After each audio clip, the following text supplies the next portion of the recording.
What's the most fun you can have with $20? Personally, going to the small independent movie house is pretty fun. Tickets are cheaper than the Cineplex and there's a cafe next door that the movie house allows you to bring in food from. The few times I get off work early, I like to make an afternoon of it and go grab a late lunch or early dinner and bring it in to watch a nice movie. Since they show mostly indie movies, the afternoons are pretty empty. That combination tends to make me feel more relaxed than going to the Cineplex at night where it's always jam-packed with people who talk at the screen too much. Was gonna go out to town with the boys one night, ended up just going to the supermarket to grab a couple of crates and a pizza each. Between us we just ended up paying $20 each for what we got and had a great time just bantering at the mate's house and played some video games in peace instead of having to trudge through town in the rain. It was a good night. Edit: a crate is just New Zealand slang for a box of beers. Put it in your pocket and take a nap while your kids are at grandma's. Edit: not a guy. Love my kids and naps, they aren't mutually exclusive. This guy knows what's up. Taps forehead: you never have to send the kids to grandma's if you never have kids. My favorite thing I used to do was take my dog to this really great park. We'd get there early enough that it was quiet and we'd hang out by the river. Then when it started getting warm we'd go through the drive-thru at McDonald's, get some ice cream and fries. She'd get maybe 1 or 2 fries dipped in ice cream, nothing excessive.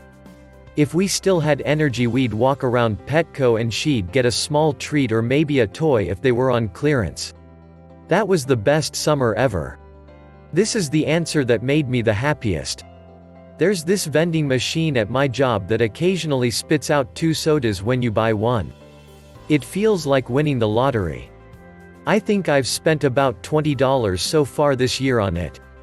Maybe they intentionally set it up like that to make people use it more often?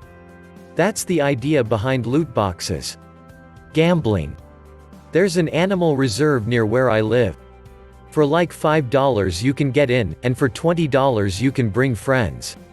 If you go into the basement, they have an adorable green cheek conure that will bounce if you bounce with it. I love him so much.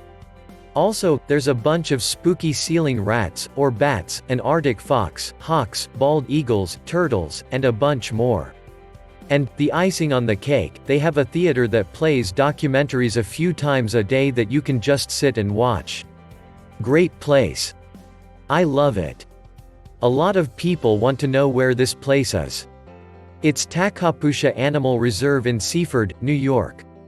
Another thing, the green cheek conure is in a cage alone. Next to it is another cage of 2 birds which were rescued from some bad people but still don't like people.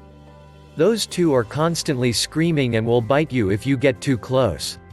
Meanwhile, the conure will eat a sunflower seed out of your hands if you grab it from the top of the cage and bring it close. I hope some of ya are close enough to check the place out. Whenever I have friends over I always make sure they can experience the place. Also, its days and hours are kinda weird so be careful. It's only open Thursday to Sunday from 11 a.m. to 4 p.m. This made me really happy for some reason. Go bounce with that green cheek conure soon, and tell him hi for me. Go into Dollar Tree, feel like a king. Holy shit. That's actually a dope idea.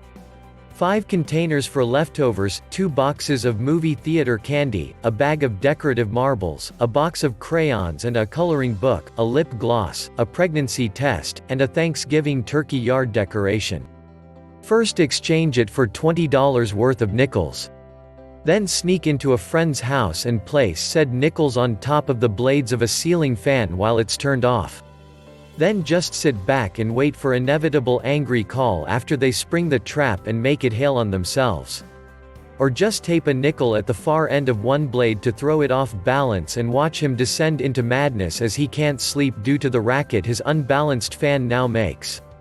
When we were teenagers my friends and I used to organize these scavenger hunts over the summer and one around Halloween in costumes, but instead of finding things, they involved doing things. The list was something that was always growing, and I think we had like 175 things on the final one, and it was always fun to sit around and brainstorm things to do. Some of the tasks were simple, like take a picture with 5 strangers or form a human pyramid. Some were really silly, like hold a conversation with a street sign for 5 minutes or pretend to be the official door opener for a store. We also had some eating challenges that cost money, but not a lot, like eat 6 raw eggs or eat an onion like an apple. The scavenger hunts made our summers really fun, and we also made lots of great memories, and it didn't cost us that much money at all. The first hunt was just 4 of us, but by the last one we had like 35 people in teams competing for a trophy we got at a thrift store that we made a few adjustments to. No one else is gonna talk about the 6 raw eggs? If you live near Dallas, take your $20 to the Bishop Cidercade. Open from 10 a.m. to midnight. $10 gets you in the door, all the games are free, and you have $10 left for cider, with 24 taps. Work in a cider taproom.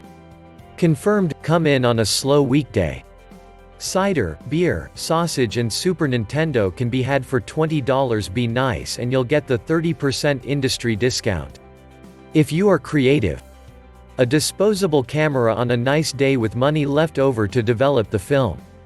A small journal and a nice pencil or brush pen or 2. Sketch everywhere you go. Get your friends and PPL you meet at parties etc. to draw in it too, if you aren't too shy. It's a good way to start conversations. And it's fun every time you look at it once you're finished. You can get cheap paint sets for $20 if you research what's decent at that price.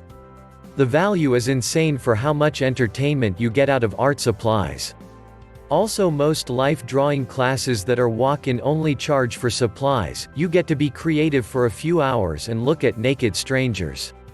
$20 will get you into a local show and buy a few beers.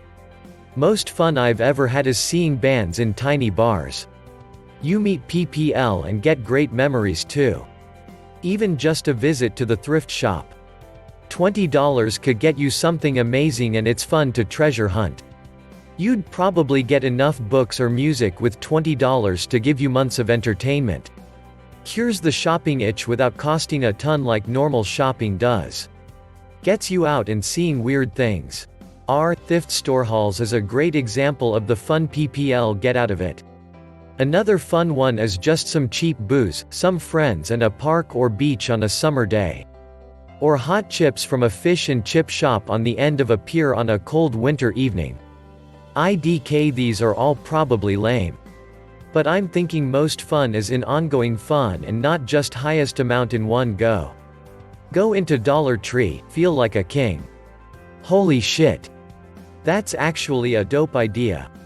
5 containers for leftovers, 2 boxes of movie theater candy, a bag of decorative marbles, a box of crayons and a coloring book, a lip gloss, a pregnancy test, and a Thanksgiving turkey yard decoration.